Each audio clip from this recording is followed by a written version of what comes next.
அன்பரசு அவர்கள் கட்டியாளுகிற காஞ்சி வடக்கு மாவட்ட திராவிட முன்னேற்ற கழகத்தின் சார்பிலும் ஆலந்தூர் சட்டமன்ற தொகுதியின் சார்பிலும் நம்முடைய குன்றத்தூர் வடக்கு ஒன்றிய கழகத்துடைய செயலாளர் பெரும் முயற்சி எடுத்து இந்த விழாவை பிறந்தநாள் விழாவாக, நன்றி அறிவிப்பு விழாவாக, கழகத்தோடர்கள் எல்லாம் ஒரு உணர்ச்சி பெறுகிற விழாவாக உருவாக்கி,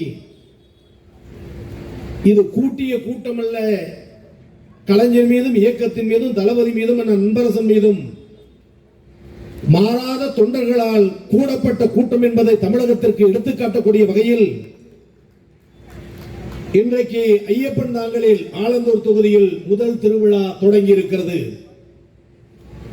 இந்த இனிய விழாவிற்கு தலைமையேற்று விழாவை சிறப்பாக நடத்தி கொண்டிருக்கிற நிகழ்ச்சியினுடைய தலைவர், ஒன்றிய கழகத்துடைய செயலாளர் எனது வாழ்க்கைக்குரிய அண்ணன் வந்தே மாதரம் அவர்களே, வரவேற்புரை ஆற்றியிருக்கிற அருமை சகோதரர்கள் அண்ணன் எத்திராஜ் அவர்களே, ஊராட்சி மன்றத்தினுடைய தலைவி சகோதரி ஜெமிலா பாண்டரங்கன் அவர்களே,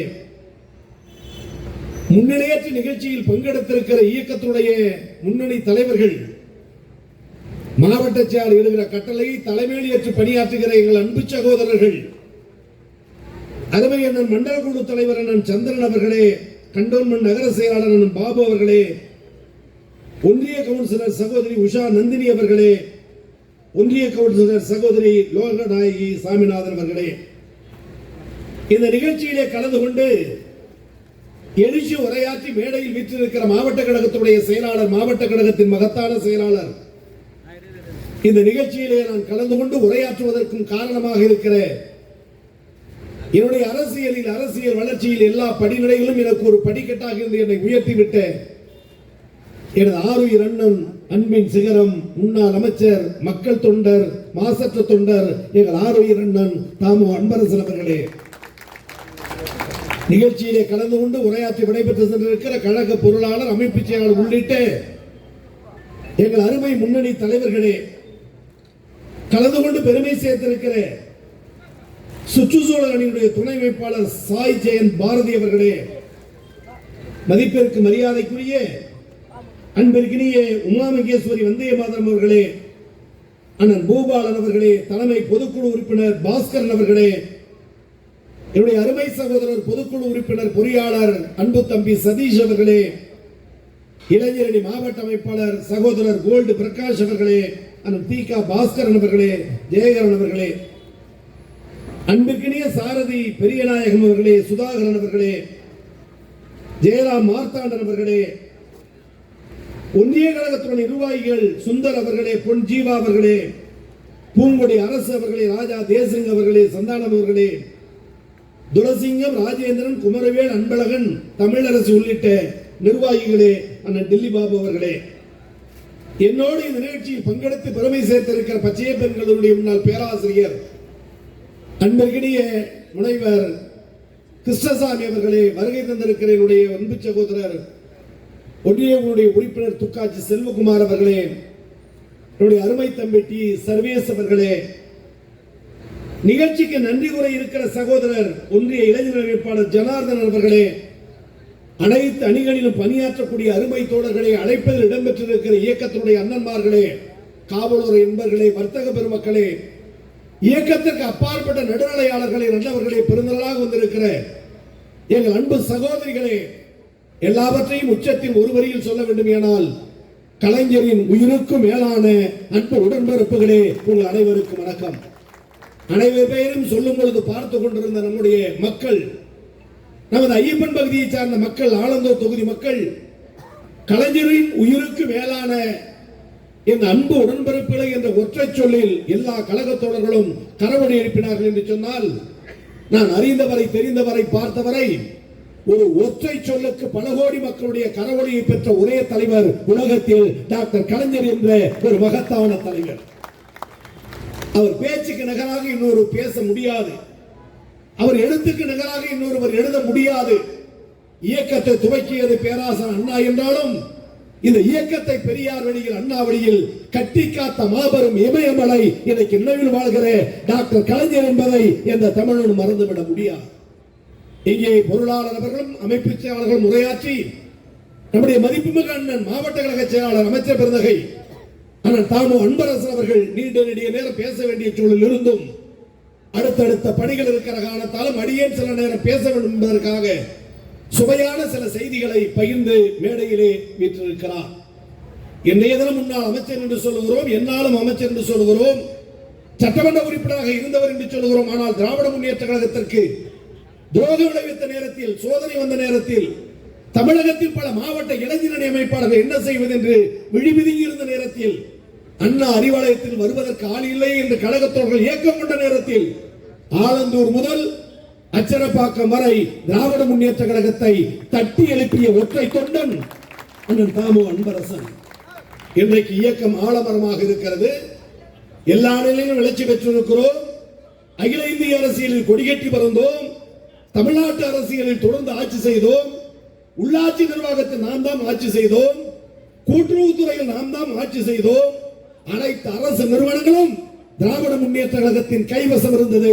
இன்றைக்கு களவாடப்பட்டிருக்கிறது. ஆனாலும் கூட நான் அறுதிட்டு சொல்லுவேன், இன்றைக்கு எங்கள் அமைச்சர் அண்ணன் அன்பரசன் தான் என்று வந்தே மாதரம் சொன்னார். அண்ணன் வந்தே மாதரம் அவர்களே, உங்களுக்கு மட்டுமல்ல, இயக்கத்தின் ஒரு தொண்டன் அமைச்சராகி மக்களை பாதுகாத்தான் என்றால் அது தமிழ்நாட்டில் முதல் நபரும் அண்ணன் தாமு அன்பரசன், கடைசி நபரும் அண்ணன் தாமு அன்பரசன். எத்தனை பேர் வந்தாலும் பெயர் சொல்லி அழைக்கிற அந்த பாங்கு, என்ன அன்னத்தை என்று அன்போடு அழைக்கிற பாங்கு, வாஞ்சியோடு கொஞ்சுகிற பாங்கு இருக்கிற அமைச்சர்கள் உங்களிடம் பாடம் பெற்றுக் கொள்ள வேண்டும். இன்னும் தெளிவாக சொல்ல வேண்டுமானால், பதவி வரும்பொழுது தலை தூக்கும், மார்புகள் விரியும், ஆணவ பார்வை வரும். ஆனால் நான் அறிந்தவரை தெரிந்தவரை என்னிடையிலும் தன்னிலை மாறாத தங்க கலசம் தாமு அன்பரசன் மாவட்ட கழகத்தை வலிமையோடு வழிநடத்தினார். வெற்றி வாய்ப்பு இழந்திருக்கிறோம். பேசுகிற கோவிசரியன் மிட்டாமராஸ் அல்ல, லட்சாதிபதி அல்ல. இதே நம்முடைய ஐயப்பன் தாங்கல் பகுதியில் அண்ணன் அவர்கள் இளைஞரணி செயலாளராக பணியாற்றிய காலம் முதல் இன்றைக்கு இந்த 35 ஆண்டு காலத்தில் பலமுறை நிகழ்ச்சிக்கு வந்தவன், போரூரில் பேசியவன், குன்றத்தூரில் பேசியவன், பழக்கப்பட்ட அண்ணன்மார்களின் முகத்தை நிறைய தெரியும். குறைந்தபட்சம் இருக்கிற நபர்களில் 100 பேரையாவது பெயர் சொல்லி அழைக்கக்கூடிய ஒரு தொண்டன் தான் இன்றைக்கு தலைமை கழகத்துடைய சொற்பொழிவாளராக உங்கள் முன்னால் இருக்கிறேன். நான் அறுதியிட்டு சொல்லுவேன், ஒரு இயக்கத்தின் சார்பில் பேச வந்த நானே, தொண்டனாக இருந்த அமைச்சராகி இன்றைக்கு சட்டமன்ற உறுப்பினராக பணியாற்றுகிற நானே, இந்த ஐயப்பன் தாங்கல் பகுதியில் காஞ்சிபுரம் மாவட்டத்தில் 100 பேரை பெயர் சொல்லி அழைக்கிறேன் என்று சொன்னால், தமிழகத்தின் முதல்வரே, நடிகரே, உனது கட்சியின் எம்எல்ஏ பெயரை சொல்லி அழைக்க உனக்கு ஆற்றல், நினைவு, திறமை, முகம் உனக்கு தெரியுமா? பறிகொடுத்து விட்டு நாடு தவிக்கிறது. எப்படி ஆட்சிக்கு வந்தார்கள் என்று அவருக்கும் முடியவில்லை, எப்படி பறிகொடுத்தோம் என்று நமக்கும் தெரியவில்லை. இது தொகுதியிலும் ஒருவர் வென்றார். வென்றது அவராக இருக்கலாம். என்றைக்கும் முடிசூடா மன்னன் ஆலந்தூர் தொகுதியில் அண்ணன் தாமு அன்பரசன் என்பது 100% உண்மை.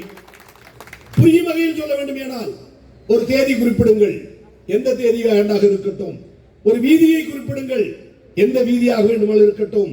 ஆலந்தூர் தொகுதியில் எங்கள் அண்ணன் அன்பரசனை தனி மனிதனாக நடந்து செல்ல செல்கிறேன்.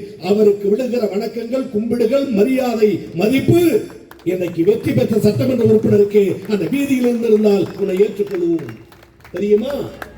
சமீபத்தில் முன்னாள் அமைச்சர் ஜெயக்குமார் ஒரு நகைச்சுவை செய்தியை சொன்னார், படித்திருப்பீர்கள்.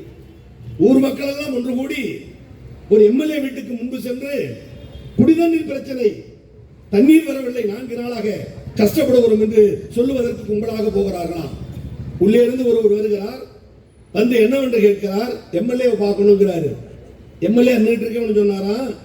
எம்எல்ஏவா? அவர் சட்டமன்றத்தில் போயிருக்காரு, நாளைக்கு வாங்கன்னு சொல்லி அனுப்பிட்டாராம். பக்கத்தில் இருந்தவன் சொன்னானா, நீ தானே எம்எல்ஏ, வந்தவங்களை நீ இல்லைன்னு சொல்ற, அவனும் நம்பிக்கிட்டு போறானா?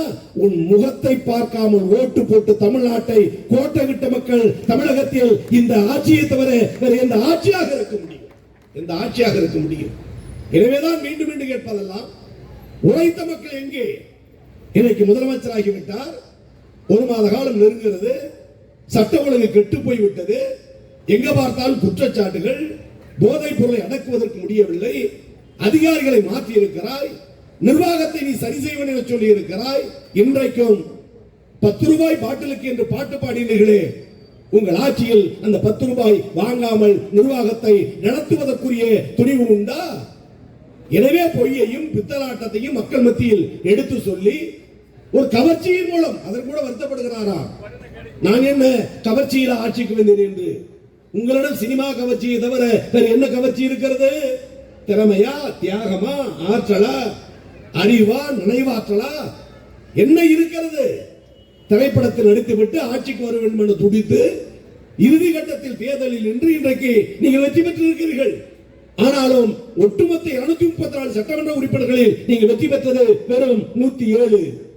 ஒன்று ராஜினாமா வெறும் 106. 234 106 நீ என்றால் நாட்டு மக்கள் நீ ஏற்றுக்கொண்ட முதலமைச்சரா? உனக்கு கிடைத்திருக்கிற வாக்கு விகிதாச்சாரம் 34%. ஒட்டுமொத்தம் 100 34 என்று சொன்னால் 66%. இந்த ஆட்சி வேண்டாம் என்று சொல்கிற ஆட்சி என்பதை அவர்கள் மறந்துவிடக் கூடாது. எண்ணிக்கையின் அடிப்படையில் இருக்கலாம், இருக்கட்டும். அதற்கு கூட ஒரு ஆளுநர் ஆட்சி வந்துவிடக் கூடாது.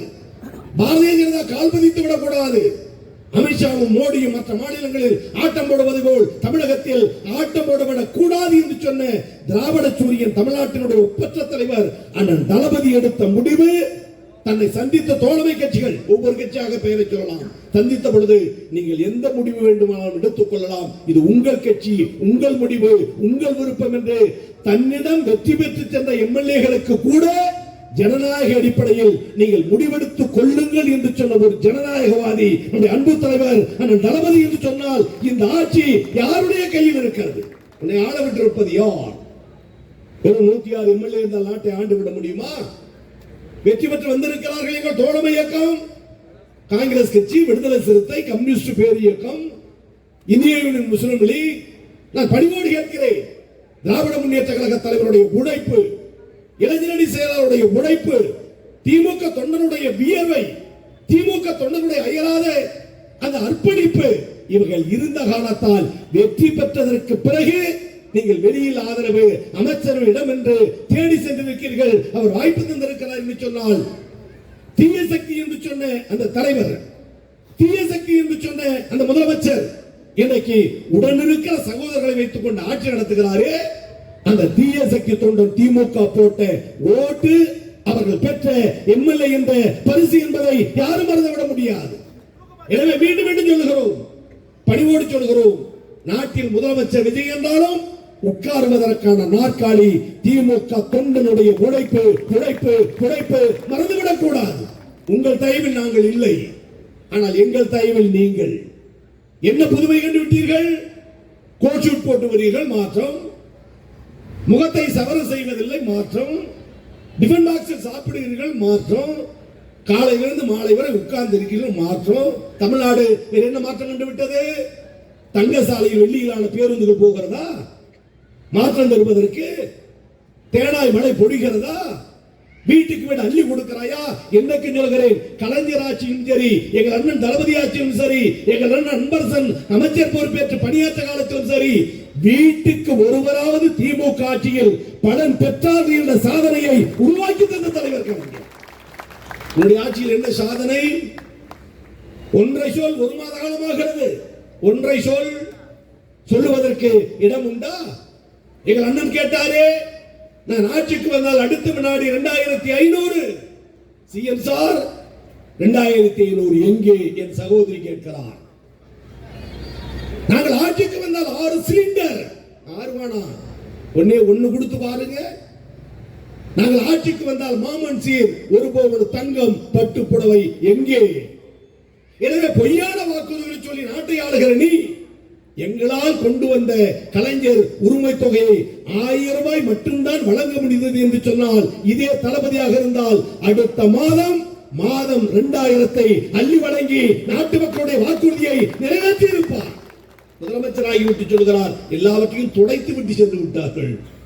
நீ கோட்டைக்கு செல்லவில்லை, நிதித்துறை செயலரை பார்க்கவில்லை, தலைமைச் செயலாளரை பார்க்கவில்லை, கோப்புகளை பார்க்கவில்லை, இருப்பை பார்க்கவில்லை, கஜானாவை பார்க்கவில்லை, கையிருப்பை பார்க்கவில்லை.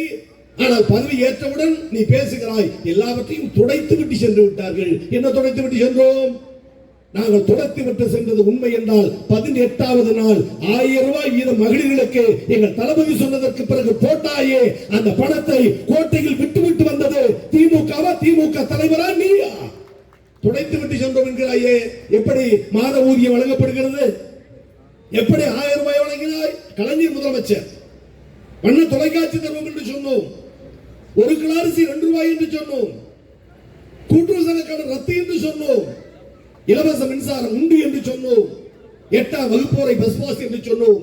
முதலமைச்சர் ஆனார், கோட்டைக்கு போனார், அதிகாரிகள் சூழ்ந்திருந்து சொன்னார்கள், ஐயா கடந்த காலத்தில் ஆட்சி நிர்வாகத்தை பார்த்தவர்கள் கஜானா காலி, களஞ்சியம் காலி, கருவூலம் காலி, கையிருப்பில் பெரிய தொகை இல்லை, ஆனால் வண்ண தொலைக்காட்சி தருவி என்று சொல்லிவிட்டீர்களே, கையெழுத்து போட்டு விட்டீர்களே, எப்படி செய்வீர்கள் என்று கேட்டார்கள். கலைஞர் அந்த IAS அதிகாரி பார்த்து சிரித்துக் கொண்டே சொன்னார், களஞ்சியம் காலியாக இருக்கலாம், கருவூலம் காலியாக இருக்கலாம், கஜானா காலியாக இருக்கலாம், ஆனால் என் மூளை காலி இல்லை என்பதை நாட்டுக்கு காட்டிய தலைவர் கலைஞர். ஆளத் தெரிந்த நீ உண்மை என்றால் ஏன் 6 சிலிண்டர் வழங்கவில்லை? ஆளத் தெரிந்த நீ உண்மை என்றால் ஏன் 2500 வழங்கவில்லை? பேரறிஞர் அண்ணா கொண்டு வந்தார் அற்புத திட்டம். தமிழ்நாடு பெயர் மாற்றம், சுயமரியாதை திருமண சட்டப்படி செல்லுபடியாகும், இருமொழி கொள்கை அண்ணாவின் முக்கிய 3 தீர்மானங்கள். அண்ணா மறைந்தும் இத்தனை ஆண்டுகள் கழித்தும் இந்த 3 தீர்மானம் சட்டப்பேரவையில் அங்கீகரிக்கப்பட்டிருக்கிறது. யார் ஆட்சிக்கு வந்தாலும் இந்த 3ஐயும் தொட்டு பார்க்க முடியாது. அவர்களை நிறைவேற்றிவிட்டு அண்ணா சொன்னாராம், இன்றைக்கு இருக்கிற அண்ணாதுரை நாளைக்கு இல்லாமல் போகலாம், ஆனால் நான் கொண்டு வந்திருக்கிற இந்த 3 தீர்மானத்தை நீக்க வேண்டும் என்று எவன் கையை வைக்க நினைத்தாலும் அவனுக்கு அச்சம் வரும், பயம் வரும். அந்த அச்சமும் பயமும் ஆட்சியாளர்களுக்கு இருக்கும் வரை இந்த அண்ணாதுரை உயிரோடு இருப்பான், தமிழ்நாட்டு மக்களை பாதுகாப்பான். சொன்னது காஞ்சியின் மன்னன் அண்ணா. இன்னைக்கு அண்ணா இல்லை, அண்ணாவின் மறு உருவாய் நம்முடைய அன்பு தலைவர் அண்ணன் தளபதி. மீண்டும் சொல்லட்டுமா, நாங்கள் கொடுத்த 1000, நாங்கள் கொடுத்த காலை சிற்றுண்டி, நாங்கள் கொடுத்த தமிழ் புதல்வன், நாங்கள் கொடுத்த புதுமை பெண், நாங்கள் கொடுத்த தமிழ் புதல்வன் மற்றும் நான் முதல்வன் திட்டம், நாங்கள் கொடுத்த புதிய திட்டங்களை அண்ணா சொன்னதை போல் நிறுத்தலாம் என்று இந்த அரசு முடிவெடுக்குமே. ஆனால் அந்த அச்சம், பயம், அண்ணா சொன்ன வார்த்தையை போல் எங்கள் தளபதி கொண்டு வந்த திட்டத்தை நிறுத்த வேண்டும் என்று நினைத்தாலே அந்த அச்சம் உனக்கு வரும் என்பதை தமிழ்நாட்டு மக்கள் எடுத்துக்காட்டாக நிறுத்திக்காட்ட. இல்லை என்றால் எப்படி உண்டாக முடியும்? நாங்கள் பேசாத பேச்சா? சினிமாவில் பஞ்சு டயலாக் பேசுகிறார். திருச்சிக்கு சென்றாய், நன்றி அறிவிப்பு விழா, வாக்களித்த மக்களுக்கு நன்றி சொல்லி இருக்க வேண்டும், அவ்வளவுதான். முதலமைச்சரான பிறகு அவ்வளவு கோபத்தை கக்குகிறாயே ஏன்? இதே நம்முடைய அன்பு தலைவர் அண்ணன் தளபதி முதலமைச்சராக பொறுப்பேற்றார், அண்ணன் அமைச்சராக வீற்றிருக்கிறார். இந்த எளிய தொண்டன் தமிழக அரசின் தலைமை கொறடா. முதலமைச்சர் சட்டமன்றத்தில் பேசும்போது சொன்னார், எனக்கு வாக்களிக்காத மக்களும் ஏன் வாக்களிக்கவில்லை என்று எண்ணக்கூடிய வகையில் இந்த மு.க. ஸ்டாலின் பணியாற்றுவேன் என்று சட்டமன்றத்தில் அடக்கத்தோடு பேசிய தலைவர் எங்கள் தலைவர். அடுத்து சொன்னார் எடப்பாடியை பார்த்து, நாங்கள் ஒரு கட்சியில் நின்றோம் என்றோம், நீங்கள் ஒரு கட்சியில் வென்றீர்கள், நீங்கள் ஒரு கட்சி, நான் ஒரு கட்சி, ஆனால் தேர்தல் முடிந்து விட்டது, இனி நாம் இருவரும் ஒரே கட்சி, அது மக்கள் கட்சியாக இருக்க வேண்டும், அந்த மகத்தான ஆதரவை நீங்கள் தர வேண்டும் என்று கேட்டவர் நம்முடைய தலைவர் அண்ணன் தளபதி அவர்கள். ஆனால் நீ என்ன சொல்லுகிறாய்? முதலமைச்சர் ஆன பிறகும் இன்றும் சொல்லுவேன், என்றும் சொல்லுவேன், நாளையும் சொல்லுவேன், திமுகவுக்கு எதிரி தாவேகாதான். எதிரி என்று சொல்லுகிற வார்த்தையை முதலமைச்சர் ஆன பிறகு நீங்கள் சொல்லலாமா?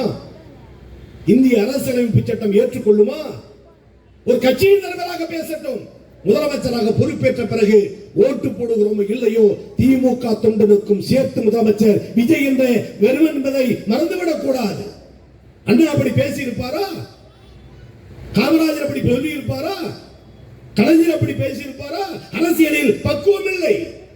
இன்னைக்கு சொல்கிறேன், திராவிட முன்னேற்ற கழகம் ஆட்சி பொறுப்பேற்றது, அமைச்சர் சட்டமன்ற உறுப்பினரை அமைச்சராய் பணியாற்றினார். ஆலந்தூர் தொகுதிக்கு அன்பரசன் செய்ததை போல் தமிழகத்தில் எந்த தொகுதியிலும் எந்த அமைச்சரும் எந்த எம்எல்ஏவும் செய்யவில்லை. அடித்து சொல்லுவேன், நான் பொறாமையாக கூட பலமுறை பார்த்திருக்கிறேன். அவர் தொகுதிக்கு கூட்டத்திற்கு வரும்போதெல்லாம் கழக தோழர்கள் சொல்லுவார்கள், காலையில் வந்தார், மதியம் வந்தார், ஆட்டோ ஓட்டுநர்களை பார்த்தார், அசோசியேஷனை பார்த்தார், அந்த சங்கத்தை பார்த்தார், இவர்களை சந்தித்தார், இளைஞர்களை சந்தித்தார் என்று 24 மணி நேரத்தில் அண்ணன் தளபதியை போல் 20 மணி நேரம் இந்த ஆலந்தூர் தொகுதிக்கு தன்னை அர்ப்பணித்த உண்மை தொண்டன் தாமோ அன்பரசன் என்ற தங்க கட்டி.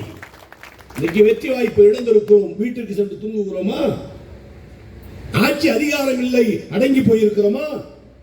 என்னுடைய அண்ணன் சொன்னதை போல் உண்மையான திமுக தொண்டன் ஆளுங்கட்சியில் இருக்கும்போது இருக்கிற கொள்கை வெறியை விட எதிர்கட்சியாக இருக்க பொழுதுதான் திராவிட முன்னேற்ற கழக தொண்டன் வீறு கொண்டு எழுவான். ஆளுங்கட்சியாக இருக்க பொழுது சாலையிலே வீதிகளிலே கருப்பு சிவப்பு வேட்டி கட்டி கொண்டு போகிற தொண்டர்கள் குறைவு. ஆட்சி அதிகாரம் இல்லை என்றால் கருப்பு சிவப்பு வேட்டி கட்டி சொல்லுகிற திமுக தொண்டன் ஆயிரக்கணக்கில் தமிழகத்தில் குவிகிறான் என்று சொன்னால் ஆளுங்கட்சியை விட தொண்டன் விரும்புவது எதிர்கட்சியில் கொள்கை முரசாக இருக்க வேண்டும் என்பதற்காக. அப்பேற்பட்ட இயக்கத்தை தோற்கடித்ததற்கு பிறகு நீங்கள் வீரவசனம் பேசுகிறீர்கள். ஸ்டாலின் சார் சொல்லலாமா? ஒரு முதலமைச்சர் 76 விசா கொட்டடைகள் தன் வாழ்நாளை இழந்த தலைவர், மக்களுக்கு உழைத்த தலைவர், அகில இந்திய தலைவர்களால் ஏற்றுக்கொள்ளப்பட்ட தலைவர், கலைஞரின் ஒரு வடிவாக இருக்கிற தலைவர், இந்தியாவில் இருக்கிற இஸ்லாம் மக்களுக்கு சிறுபான்மை மக்களுக்கும் மத சார்பற்ற என்ற ஒரு சொல்லை சொல்ல வேண்டுமானால் அடுத்த வினாடி எல்லா இந்தியர்களும் நினைக்கிற ஒரே பெயர் மு.க. ஸ்டாலின் என்ற ஒப்பற்ற தலைவர், மதசார்பற்ற கொள்கையின் அடையாளம். நீ அவரை போய் ஒற்றையில் ஒருமையில் ஸ்டாலின் சார் என்று பேசுகிறாயே, எங்கள் தலைவர் பெயரை சொல்லுவதற்கும் உச்சரிப்பதற்கும் உங்களுக்கு எப்படி மனது வருகிறது? மரியாதை தெரிய வேண்டாமா? அவர் வீட்டிற்கு சென்றாய் ஆசீர்வாதம் பெறுவதற்கு, உன்னை அழைத்து சென்ற அந்த வாஞ்சை, அந்த கையை பிடித்து கொண்டு சென்ற அழகு, நேற்று வரை கோபத்தில் இருந்த விஜய் மீது என் தலைவன் கைப்பட்டதற்கு பிறகு ஒரு நாள் முழுவதும் உன் மீது பாசம் காட்டி மஞ்சள் நெஞ்சுரிய தொண்டன் திமுக தொண்டன். ஆனால் மீண்டும் நாய்வாளை நிமிர்க்க முடியாது என்பது போல் நிரூபித்து காட்ட பெயரை சொல்லி அழைக்கிறாயே. நாங்கள் பேசாத பேச்சுகளா, எழுதாத எழுத்துக்களா? திராவிட முன்னேற்ற கழக மேடை என்பது லட்சிய முழக்கம், பேசி பேசி வளர்ந்த இயக்கம், பேசி பேசி கொள்கை உணர்வை ஊட்டிய இயக்கம், பேசி பேசி தமிழ்நாட்டு மக்களை காத்த இயக்கம். ஆனால் இன்றைக்கு நீ பேசுகிற பேச்சு அரசியலில் ஏற்றுக்கொள்ளக்கூடிய பேச்சா? ஒரு முதலமைச்சர் சொல்கிறார், என் வாயில வந்துருங்கிறிய. என்ன நாகரிகம், என்ன பண்பாடு? ஓட்டு போட்ட மக்களை கேட்கிறேன். எத்தனையோ முதலமைச்சர்கள், எத்தனையோ அமைச்சர்கள், எத்தனையோ எம்எல்ஏக்கள், யாராவது ஒருவர் பொது மேடையில் என் வாயில வந்துரும் என்ற ஒரு கொச்சை வார்த்தையை சொல்கிறாய் என்று சொன்னால் அறிவிக்கிறேன், முதலமைச்சராக இருப்பதற்கு முழு அருகதை இல்லாதவர் இன்றைய முதலமைச்சர் என்பதை உனது வாயால் நீயே ஒத்துக்கொண்டாய். நீயே ஒத்துக்கொண்டாய். இதுவரை வருத்தம் தெரிவித்திருப்பாயா? விமர்சனங்கள் வருகிறது, பேசி இருப்பாயா? நாங்கள் பேசாத பேச்சா? சிபி சிற்றரசு சிபி சிற்றரசு என்று திமுக பேச்சாளர் பேசி பேசி கட்சியை வளர்த்தவர். அலைகடல் வெற்றி கொண்டான் போல, நன்னிலம் நடராஜன் போல, கோயம்புத்தூர் ராமநாதன் போல, விடுதலை விரும்பிய போல, நான் இவ்வளவு பேரை சொல்கிறேனே, இத்தனை பேச்சாளர்கள் அழைத்து தளம் அமைத்து கூட்டம் நடத்திய ஒரு மாபெரும் மனிதர் அண்ணன் தாமோ அன்பரசன் என்ற கொள்கை சிங்கம். கோவிசலியான மிட்டா மராசா கோடீஸ்வரன் இன்றைக்கு 4 முறை ஒரே தொகுதி நின்று வென்றவன் இந்த எளிய தொண்டன். ஒரே தொகுதியில் 4 முறை தொடர்ந்து 2011, 16, 21, 26. நான் பெருமைக்கு சொல்லவில்லை, என்னை போன்ற 10 எம்எல்ஏ கூட தோற்று போயிருக்கலாம். ஆனால் கொளத்தூரின் தங்கம் எங்கள் அண்ணன் தளபதி சட்டமன்றத்துக்குள்ளே சென்றிருக்க வேண்டும், சென்றிருக்க வேண்டும். நான் உள்பட எங்கள் அண்ணன் தாமோ அன்பரசன் அவர்கள் நினைக்கிற பொழுதெல்லாம் நெஞ்சுருகி நினைப்பேன். இன்றைக்கு நினைத்து பார்த்து சொல்லுவேன், ஒரு இயக்கத்தை எப்படி வழிநடத்த வேண்டும் என்பதற்கு அடையாளம் அவர். அவர் அமைச்சராக பொறுப்பேற்ற பொழுது இந்த காஞ்சிபுரம் மாவட்டம் அடைந்த வளர்ச்சி என்ன? இன்றைக்கு ஏதேனும் வளர்ச்சி உண்டா?